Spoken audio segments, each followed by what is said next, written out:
Welcome to this Talks at Google virtual event. I'm Maddie Kirch, and I am on the Wellbeing and Mental Health team at Google. Before we get started, I want to remind the audience that we will be taking questions towards the end of this talk. So as you think of questions throughout the conversation, please be sure to add them to the live chat on the right. I am very excited to introduce today's guest, Dr. Romie Mushtaq. Dr. Romie is a triple board certified physician, award-winning speaker, and nationally recognized wellness expert. She brings together over 2 decades of leadership in neurology, integrative medicine, and mindfulness, and is on a mission to transform mental health and wellness in the workplace. Dr. Romie speaks and consults with Fortune 500 leaders, professional athletes, and global associations on performance, leadership, and mental health for individuals and teams. She entered neurology at a time when less than 5% of brain doctors were women and faced both career burnout and life-saving surgery. Dr. Romie is joining us today to discuss her best-selling book, The Busy Brain Cure, the 8-week plan to find focus, tame anxiety, and sleep again. In this book, she sheds light on the science of chronic stress and neuroinflammation for high-performing individuals who need a lasting cure for their busy brain. The book is a culmination of 20 plus years of research and as a brain doctor and experience in corporate wellness as a chief wellness officer. Dr. Romie, it is my pleasure to welcome you to Talks at Google. Maddie, thank you so much. And hello, Googlers and Nooglers. I'm so excited to be here. Fun fact, multiple of your global team members were a part of the 2-year research and looking at the busy brain, Maddie. So it's an honor to come back and share the actual cure to the busy brain with all of you today. And it's an honor to be here with you today. So I know you have a presentation for us to get things started, and then we'll be taking a Q&A with you and I, and then questions from the audience. So I would love to have you take it away and give us an overview of your own journey and then some of the steps that individuals can take that you've outlined in your book. Yes. Well, hello, friends at Google. I want to ask you, how do you define success? In fact, here's an even more bold question. Do you consider yourself successful? Ooh, and if you answered yes, at what cost?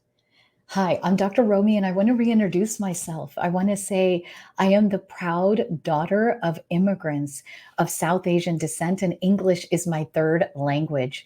I am the firstborn daughter of 3 children, and the story goes that when I was born, my father arrived to the newborn nursery with his blessings and his joy, knowing the opportunities that were here for me to fulfill the American dream. He took a moment to pause and recite a success mantra, a prayer, an intention over me. Beta, I have one daughter and you will become a doctor. Did anybody else have success spelled out for them? You know, I certainly didn't mind as a young child. I reveled in learning science, technology, and math. And my favorite toy was a neon plastic Fisher Price stethoscope. It was my emotional support animal. It really was. Did you have a favorite toy growing up as a child too that defined your success? It certainly was for me. No, this was really rare in the United States in the 1970s and 80s. Growing up in a public school system in a small town in Illinois, most young women were tracked into home economics and typing classes. But I accomplished the mission with the love of my elders and especially the wisdom of my aunties that you read about in the book.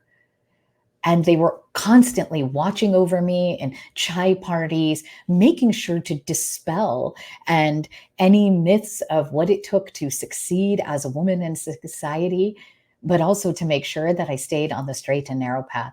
Oh, future doctors don't use those curse words, or, oh, we pray with her big mouth, she will find a husband. Well, mission accomplished. As you heard, I was blessed to enter medical school and then neurology, a field that I love of brain science at a time where less than 5% of Americans were brain doctors or women, brain doctors were women. And much to my auntie's relief, I also married well and then promptly divorced afterwards. You know, from the outside world, it looked like I had achieved every success from the titles I carried and the labels I wore. But inside, I was hiding this guilty, shameful secret. I felt that someone had a remote control to my brain with an on and off switch. Do you ever wake up that way? It was like some days I was focused and other days I was frazzled and my brain cells were on fire. Well, it almost came to my demise. I learned firsthand that working at the edge of chronic stress and burnout can cause physical disease. In fact, chronic stress can kill you. It almost killed me. And I should have known better. I'm a brain doctor. So, my friends at Google, that's why I'm here today. I work and revel and honor with being like minded, high achieving, success driven professionals. If one more person tells us to slow down, we'll run over them with our wearable tech and our designer shoes, right? And I'm here to tell you this isn't a story or a mission to give you 3 quick tips you can find on social media, including eating berries and breathe. In fact, today I'm here to say it starts first with your brain. And I'm inviting you all to brain shift, a term that you're going to get to know that I coined for my book, The Busy Brain Cure. This whole idea that you first have to get your brain straight, then you can build your dreams and your teams. But too often in today's society, we only think about our brain when it's Mental Health Awareness Month, or maybe if a loved one gets diagnosed with brain cancer or Alzheimer's. I'm here to say there is a different way. I started this way. That it turned out I wasn't the only one that felt like I had lost control of my brain cells. As I started to give corporate lectures when my TED Talk on burnout and mindfulness went viral, I started to hear the same things from people just like you and I. Does your day start something like this? Like, girl, I don't know where she got that energy from on this virtual presentation. I can't even put on my personality without a venti latte with oat milk. Please.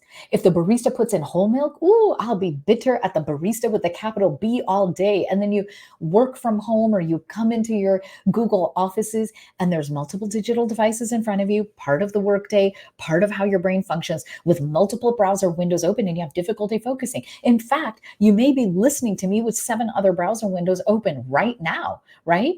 And the one task that should take you 3 minutes to do, you're now stuck in analysis paralysis and anxiously overanalyzing everything. And then you remember this Google talk and you're like, oh, I'm going to give my brain a boundary and shut my work day off.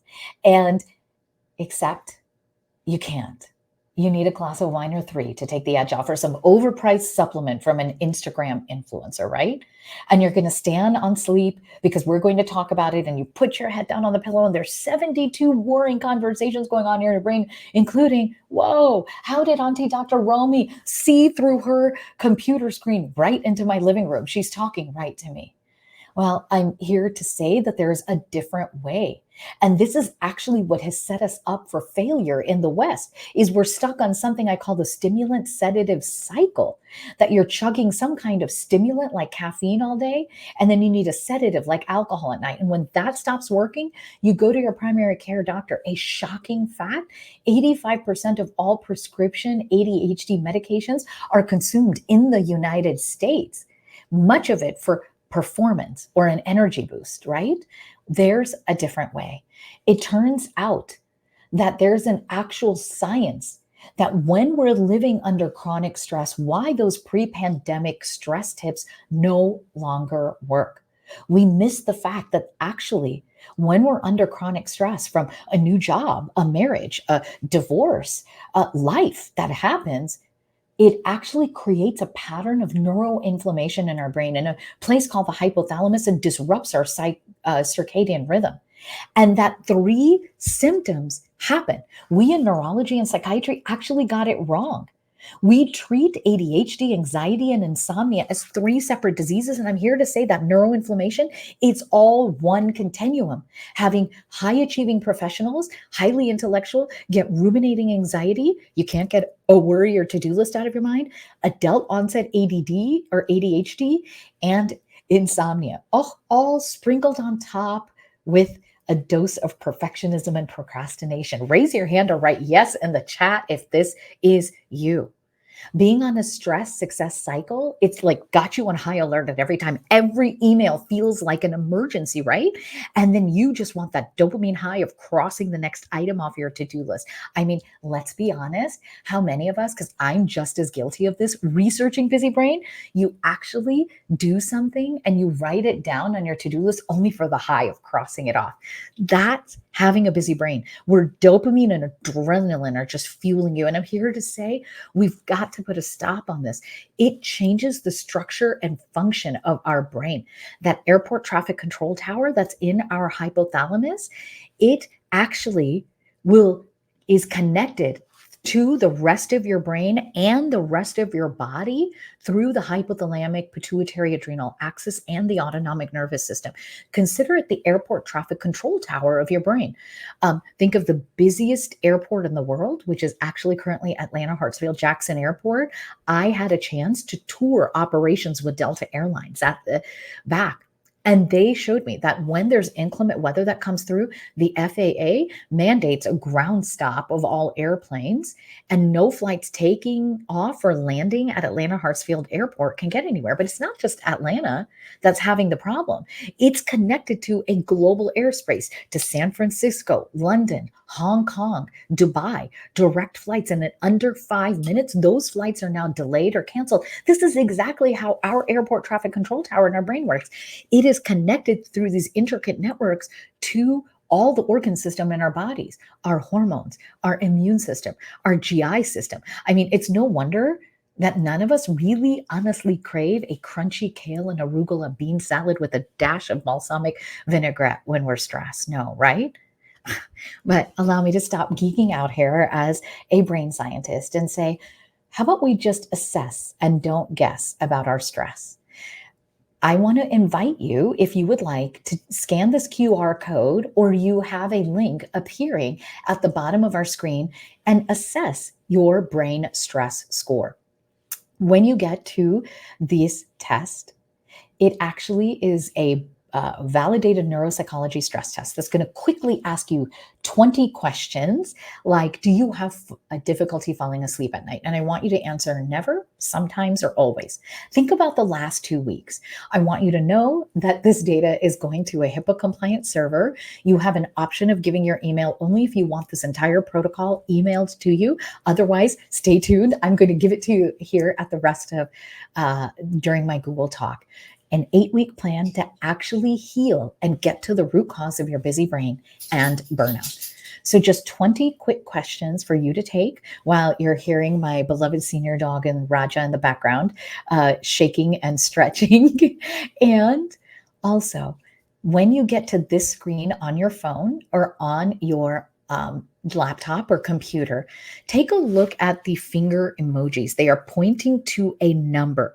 And I'm curious to know, is your score above a 30? Just in case you need the QR code, I'm going back. Here it is again.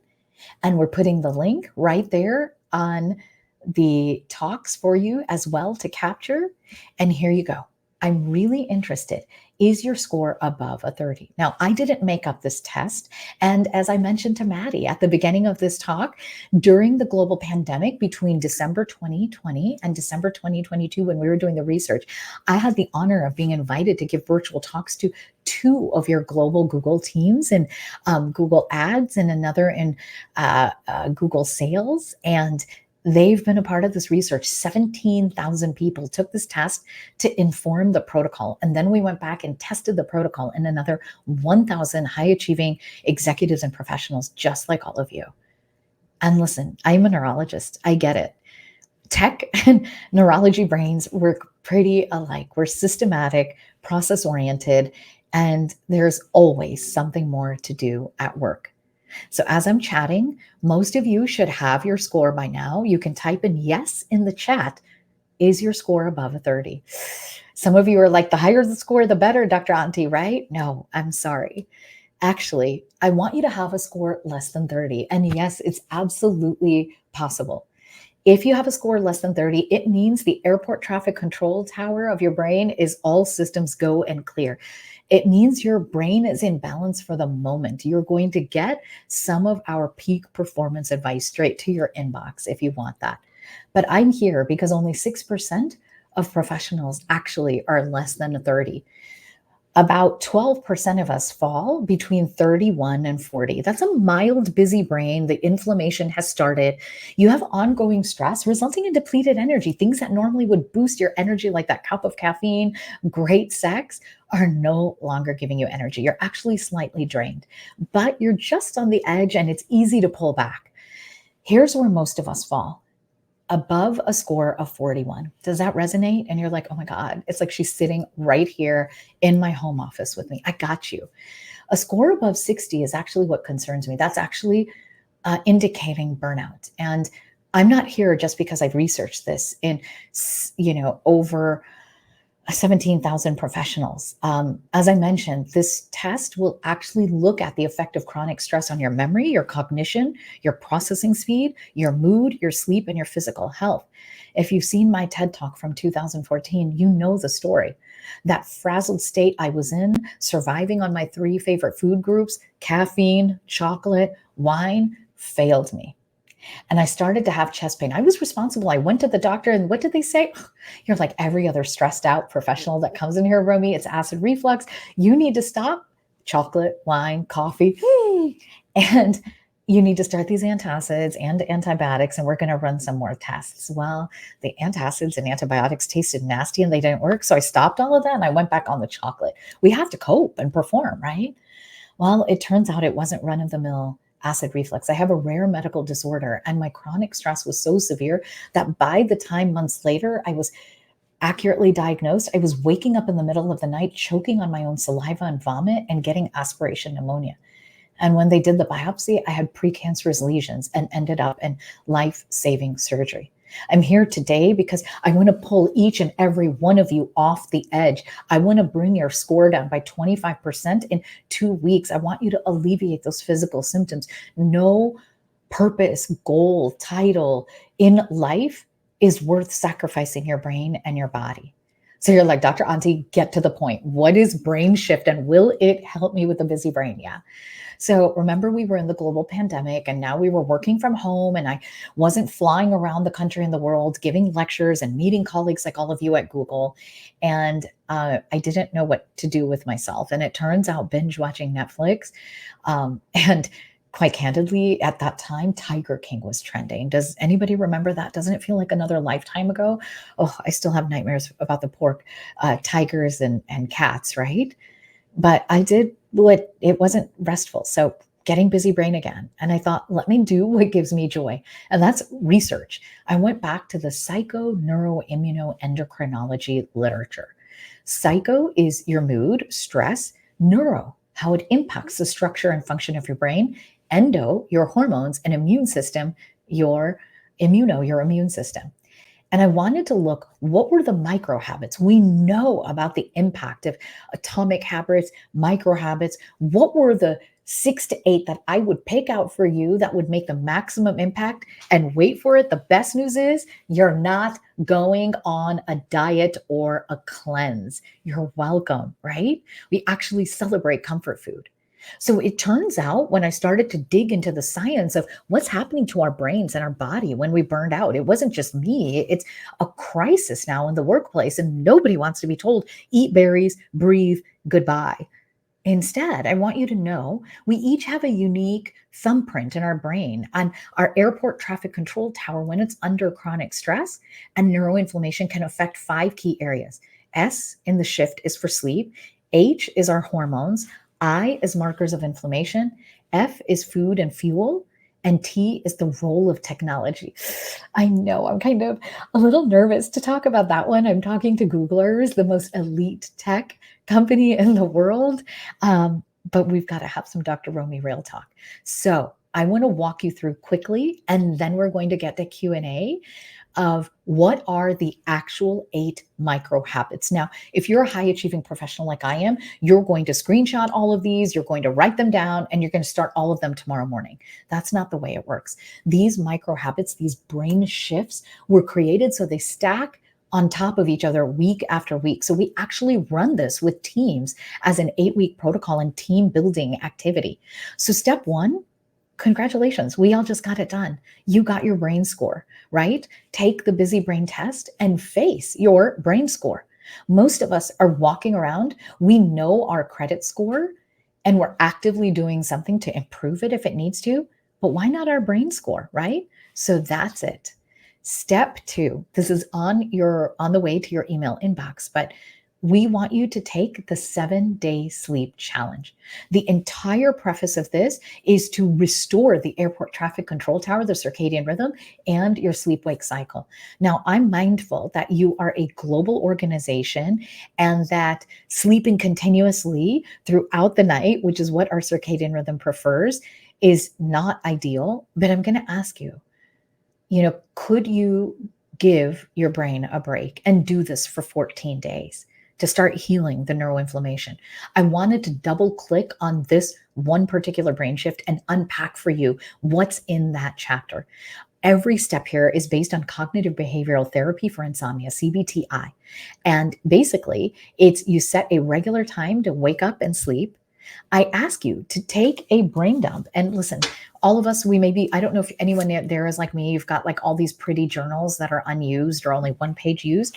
Get a good old fashioned paper and pen, and we teach you how to do a brain dump using pen and paper to make lists, your to-do list for work, your to-do list for home, and processing what's in your heart's to-do list, and just writing it all down. Think of it as cleaning out your nightly server in your memory so it's not on a worry loop before you go to bed. And in step 4, chapter 9 of the book, you're going to read the cutting edge research we did. When I was a chief wellness officer at my previous role at Evolution Hospitality, we did a study on 500 leaders and asked them to turn off their digital devices 60 minutes before bedtime. We didn't change anything else. And by the way, they manage hotels for a living that are open 24 hours a day, 7 days a week, 365 days a year. And the results were inspiring, including saving for relationships or marriages. And then we talk about the role of supplements, particularly magnesium glycinate, 5-HTP, and if you are on an antidepressant or anti-anxiety drug, please use L-theanine. Again, I need to legally say this. I am not your doctor. This is medical education. Please talk to your primary care provider or healthcare provider before starting a new medical regimen. Okay, step 3. As promised, this is week 3, is make a promise to yourself. No e-readers, no televisions, smart TVs, no laptops before bedtime, 60 minutes. That dimming of the lights and keeping your sight, your taste, your smell, your sound, and your sense of touch busy. I keep my dirty dishes in the sink, and that's my bedtime routine. And then my dog, well, he used to excitedly go run to the door. He's 17 now, so he slowly moseys to the door because after I'm done washing the dishes, we go outside for one final walk. It's both of our way of decompressing before bedtime. Step 4, we actually talk about the importance of taking micro breaks throughout the day. But for everyone that said, yes, we know mindfulness is important at Google and meditation. Have you ever had a busy brain and you're like, oh, the meditation is making me feel worse. I can't quiet down that busy brain. We actually break down the use of sound healing and binaural beats to help you focus and to help you sleep, and music therapy. So that's weeks 1 through 4. Keeping up, that's to restore your sanity and your sleep. But now I want you to be fueled and focused and energized and off the stimulant sedative cycle. So here's the best part, my friends at Google, is I want to know in the chat, what's your favorite comfort food? In the book, and even now, you'll read one of the foods that gives me utter joy, that's a core memory of happiness and love in my family, is eating my Nani's lamb biryani. May she rest in heaven. We have that recipe in the book, but when she would make her lamb biryani, like every family in the alley where she lived would come. I swear it could heal family feuds, and just so many happy memories eating that. I was so proud that during the pandemic, I learned kind of how to make it.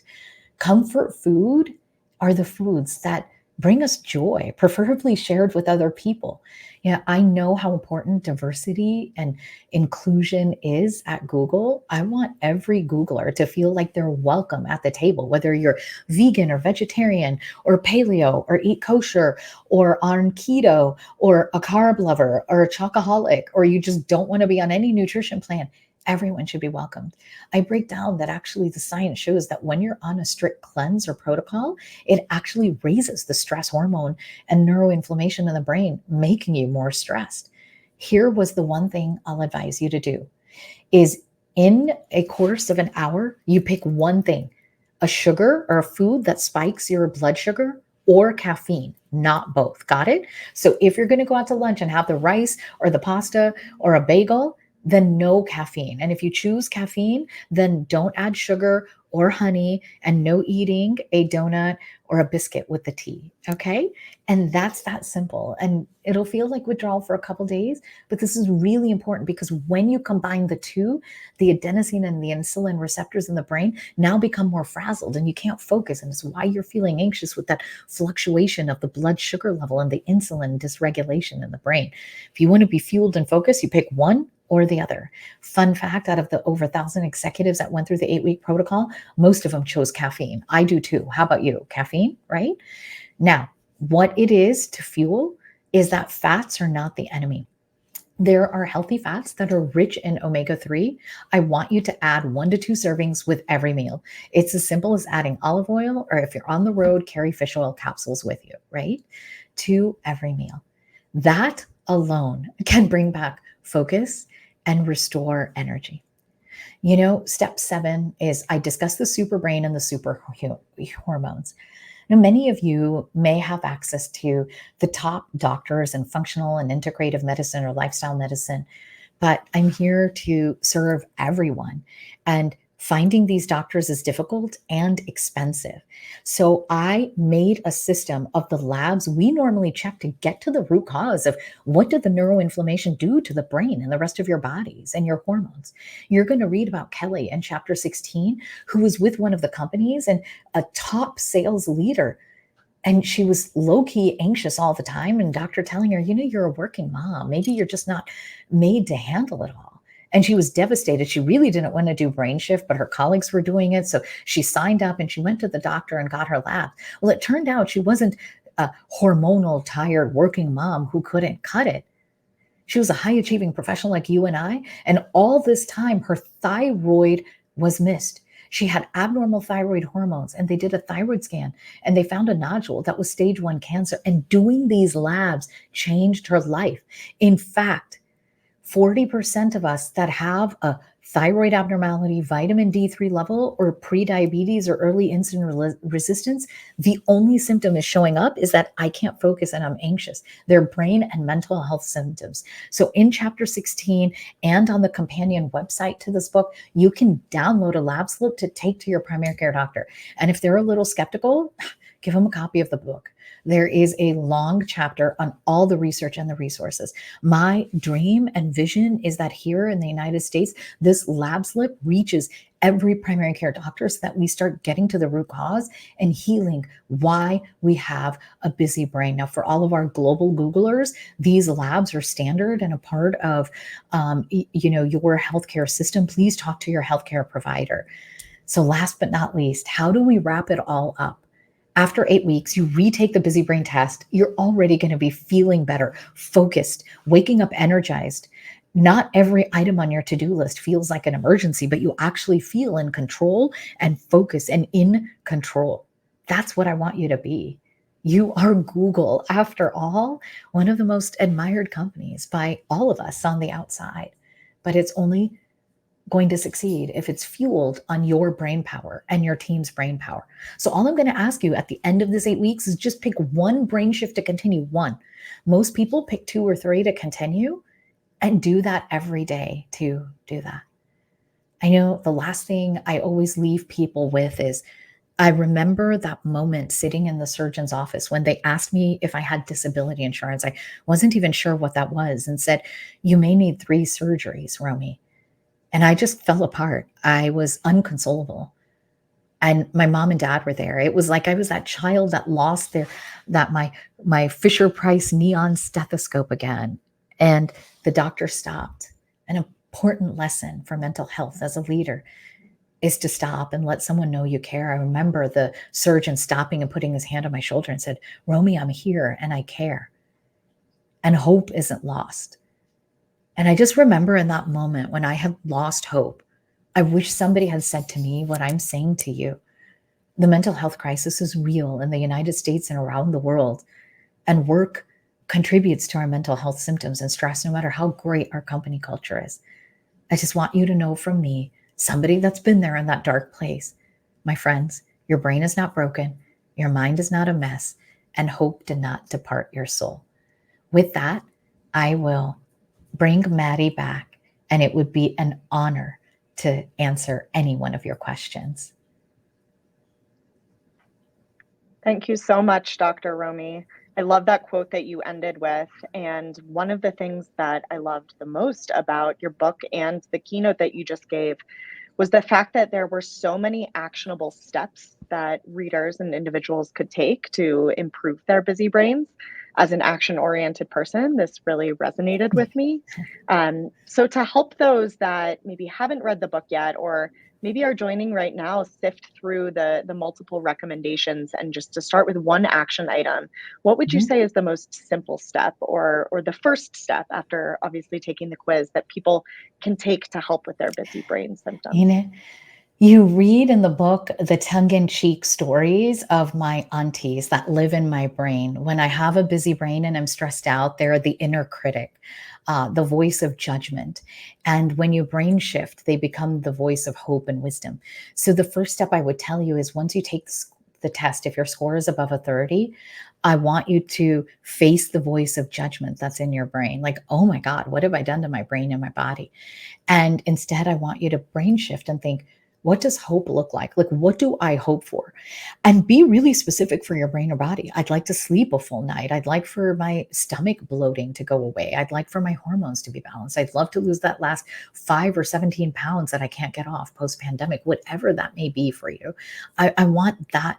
Be very intentional about what you want. Otherwise, I'm just another doctor giving you that advice. Or like, oh, sleep, meditate, eat. We all know we should do those things, but we don't execute. And I'm here to invite you to tap within and pick something to do.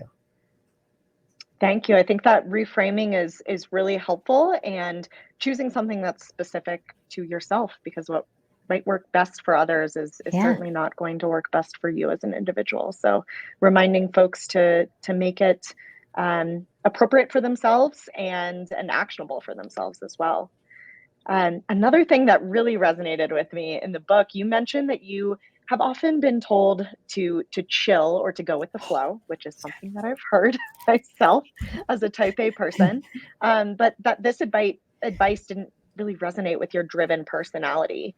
So how have you been able to reconcile the ambition and the drive that you feel with also knowing that you need rest and balance in your own Yeah. life? What advice would you give to others facing that similar struggle? I would say play hard, work hard, and rest hard, right? It's all three, and give your brain boundaries. It's one of the worst things people can do is look at someone and tell them to chill out or relax or go with the flow. I often think that's an energy shaming of when you see someone that may be more ambitious than you or success driven or have different goals than you, right? You're essentially telling them to slow down. And Mhm. I mean, the world is driven on hope. Like each and every one of you at Google, what you innovate, it's driven on hope and academic excellence. We don't want to slow down. But at the same time, it can't be all about working hard. And so I literally say work hard and rest hard. What does that look like in real life? Maddie, I'll be candid with you. I'm an introvert that presents as an extrovert, and those aren't even the correct psychology terms to use. So when I'm working hard right now as a chief wellness officer in really loud environments with hundreds and thousands of our employees and needing to be on or giving a keynote lecture and having a line, several hours long, I come back and rest hard, and it is quiet time on my sofa to read a book or do a Star Wars marathon again. But I protect my sleep at all costs to the best of my ability as well. So that was 3 4 things at once: is knowing yourself and how you need to rest, and don't apologize for being success driven or ambitious. Just don't hurt yourself in the process. Thank you, thank you. I think the reminder that protecting your sleep is something that I Yeah. myself will put on a sticky note on my own Yes. mirror. Good. In a similar vein, your book discusses the concept of toxic positivity and how it can actually be harmful when dealing with stress and burnout. So, how might an individual be able to offer genuine support and compassion to a friend or a coworker or a Yeah. family member that they see maybe struggling with issues of burnout and stress without seeming like they're giving empty platitudes or minimizing someone's Yeah. experiences with this kind of toxic positivity concept? My leadership mantra that I share in our mental health talks is this phrase: I am here and I care. So it's something like this, Maddie. It's Maddie, thank you for sharing with me what you're going through. I am here and I care. The core essence of any person when they have a busy brain and they're burned out and they're having any mental health or physical symptoms is wanting to know that they are not alone and that they are cared for. That is all someone needs. Now, if you came to me, Maddie, and say, Dr. Romie, could I get your advice as a brain doctor? Could you look at these labs and tell me what you think? Then you've actually asked me to operationally do something, right? Mhm. Be very careful to just randomly send someone a meme or a reel or a TikTok or, while there is so much wisdom in practicing mindfulness and compassion and gratitude, I just want to say when I was in that dark hole, and you hear me say it in the book, my auntie's saying the lights are on and nobody is home. The more people said something to me, it made me feel even more guilt and shame and pushed me down in the darkness. But it was those moments that people showed me with their words or their action, like I'm here and I care, that I'll never forget. Like 14 years later, I still remember those interactions in the hospital and when I was home recovering from surgery. It's as simple as saying, I am here and I care. And if someone really starts diving deep into their problems, like you're a life coach or therapist, it's also okay, Maddie, to say, thank you for sharing, but I'm not a therapist and I don't have the skills with this. Can I try to help you, get help and the resources that you have inside Google? Yeah, I think deploying those active listening techniques are Mhm. really important to both show compassion and also to set Absolutely. boundaries to support people the Yeah. best they can. So shifting gears a bit and thinking about how we can support ourselves, you touched on this a bit when you talked about the first actionable step someone can take, kind of um, reframing and not being judgmental if someone comes back and takes the quiz and has a high score, but practicing self compassion. And your book emphasizes the importance of self compassion and letting go of that self judgment. So, how can individuals cultivate self compassion, especially in a society that sometimes promotes self criticism, whether intentional or not, and comparison to others? Hmm. I start with this wisdom that I gained in just now over a decade of practicing mindfulness and this idea that hurt people, and healed people heal people, and inspired people inspire other people. And when we look at what's going on in the world, it can give us a busy brain. It can deplete us of hope. It may just be our to do list at work. We're all human. And that's a busy brain. We're letting the external world shape how we're thinking and we're feeling. When we have a busy brain, it is really normal to have your confidence questioned, your self worth, your inner critic, judgment. And going through workshops or working with a therapist on the inner critic and self judgment and self worth are really important. But until we heal the structure and function of the brain, we can't really shift out of that place. So I just want you to know there's brain chemistry that's actually fueling that neuroinflammation that's making your mood and thoughts feel this way. And so when we talk about self-compassion, I talk about it for your brain and for your body and for your spirit. The self-compassion for your body is often the self-care. And I say, what are things you can do in 10 to 20 minutes a day to calm your five senses, your sight, your sound, your taste, your hearing, and touch, right? Something as simple as the sound healing that we discuss in chapter 13 of the book or week 4 of the protocol. for your brain, what does that look like? That self-compassion. Again, I can't say it enough. Sleep is the new status symbol of successful professionals. We have to give our brain a chance to reboot, and the servers in our brain to process emotions and intermediate to short-term memory in the day, and be able to come to that place of self-compassion. But I think most of all, our spirit. It's, what does that young Romie or that young Maddie inside need to hear from me? I would never speak to a young child in my life the way I speak to myself. And so the exercise to do in this is, when you're brushing your teeth in the morning and you look in the mirror, just look and see, are you avoiding your gaze? Look back and literally tell yourself, I'm here and I care. And that's the exercise for the next week. I'm here and I care. Thank you. Thank you. I enjoy the kind of callback to thinking about your inner child and thinking about how you can cultivate self-compassion in the most simple of forms. How would you speak to yourself if you think about yourself in the past? Yeah.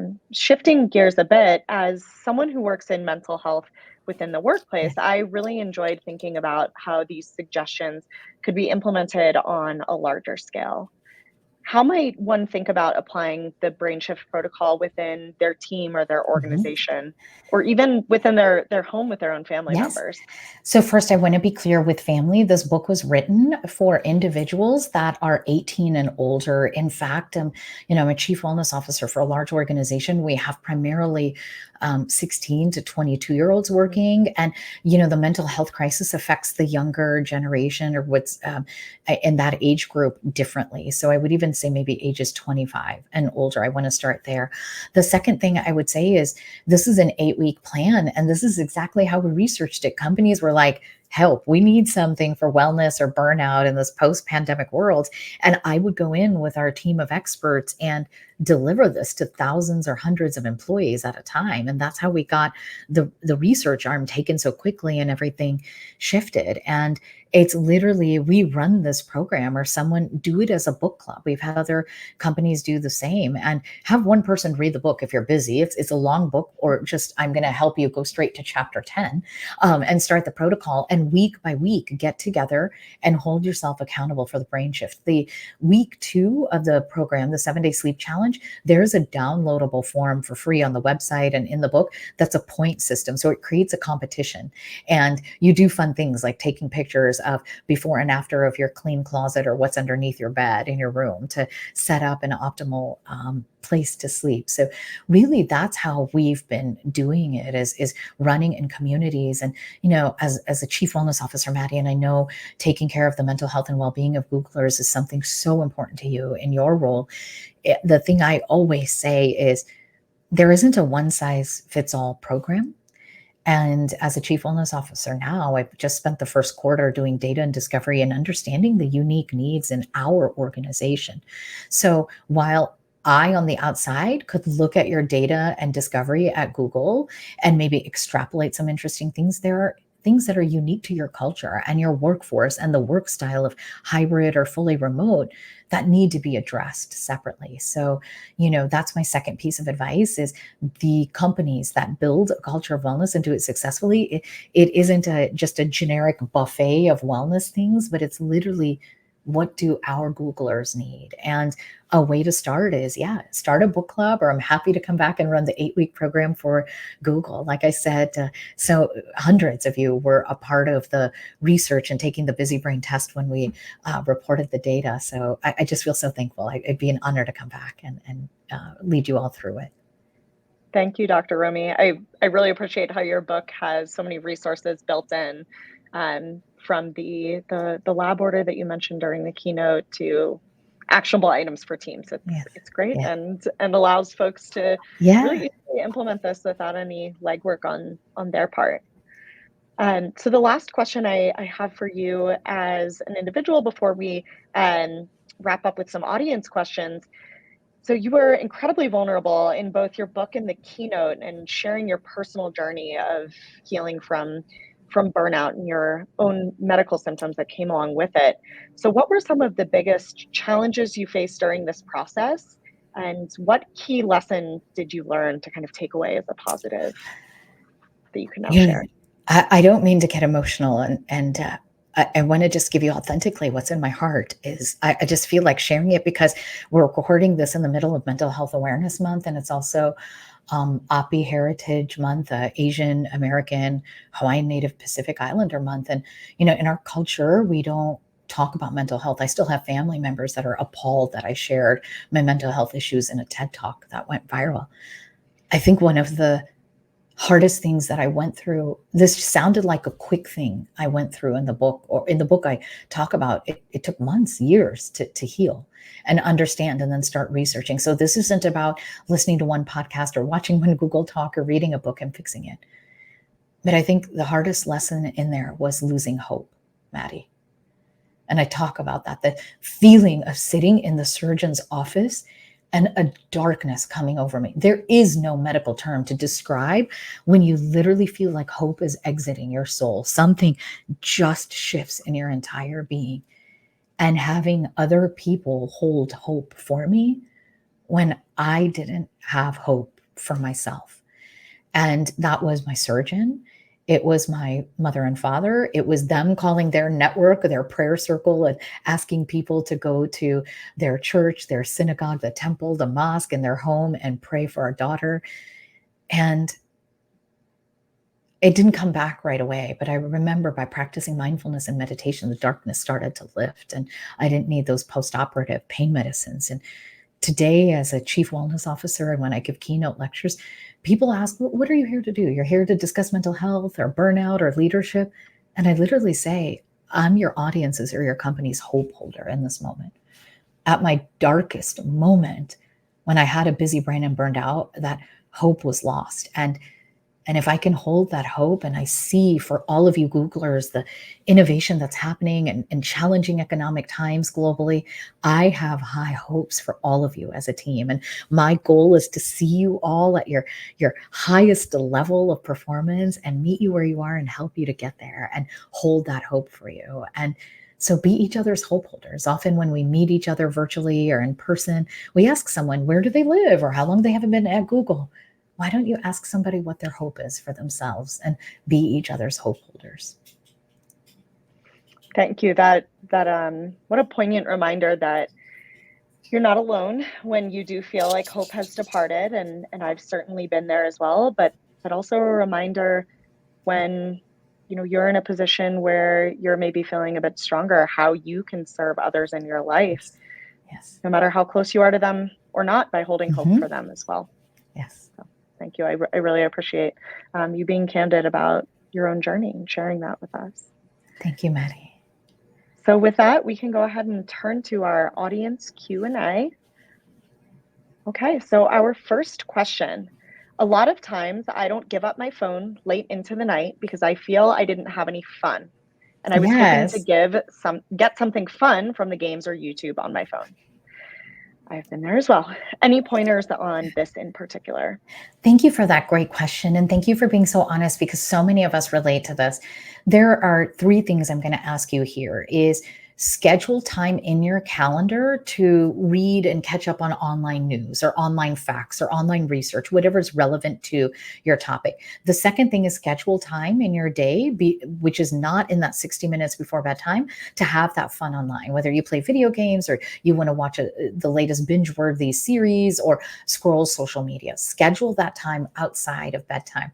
And then I want you to rethink what joy is, because the truth is when we're watching something, even if it's making us laugh or feel hopeful on YouTube or a video game, it's actually stimulating the dopamine reward addiction cycle.